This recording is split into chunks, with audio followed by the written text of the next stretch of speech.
दिया। फिर भैरव उसे अपने साथ अपनी हवेली पे ले गया, जहाँ यति अपनी आप बीती केक की अम्मा को सुना रही थी। ये कैसा इंसाफ है, जहाँ अगवा हुई मैं, नीलाम हुई मैं, इतनी सजा मुझे ही मिली। मुझे मेरी इज्जत लूटने वाले के साथ ब्याह दिया। तू गलत समझ रही है बहुरिया, भैरव तो बाल ब्रह्मचारी है। भैरव बाल ब्रह्मचारी है? तो उस दिन मुझे झोपड़ी में किसने छुआ था? कौन था जिसने यति की बेहोशी का फायदा उठाया? क्या है भैरव का सच? क्या अब यति के दुख खत्म होंगे या शुरू होगा एक नया संघर्ष? क्या होगा जब एक दुल्हन के जिस्म की नीलामी होगी? क्यों एक भागी हुई लड़की से शादी करने पर मजबूर हुआ एक ठाकुर?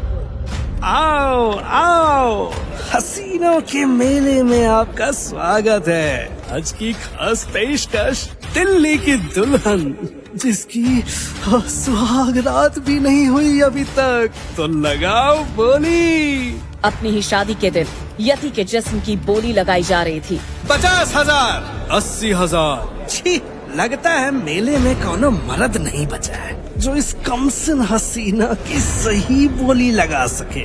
ना मर्द है क्या यहाँ सारे? 2 लाख। हर कोई उस आदमी को देखकर डर से कांपने लगा। जैसे ही उस आदमी ने यति की ओर देखा, सबके पसीने छूटने लगे। किसी की आगे बोली लगाने की हिम्मत नहीं हुई।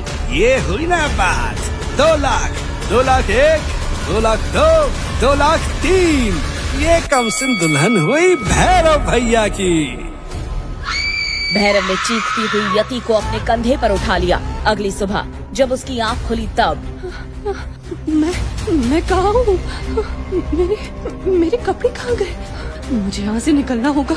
डरते हुए यति उस हवेली से बाहर जाने का रास्ता खोजने लगी। फिर छिपते छिपाते यति मुश्किल से अपने घर सूर्या हवेली पहुँची ही थी कि खबरदार, इस हवेली में कदम भी मत रखना। पता नहीं कहां से मुंह काला करके आई है। सरपंच की बेटी यति को उसी की शादी के दिन कुछ गुंडों ने अगवा कर लिया था।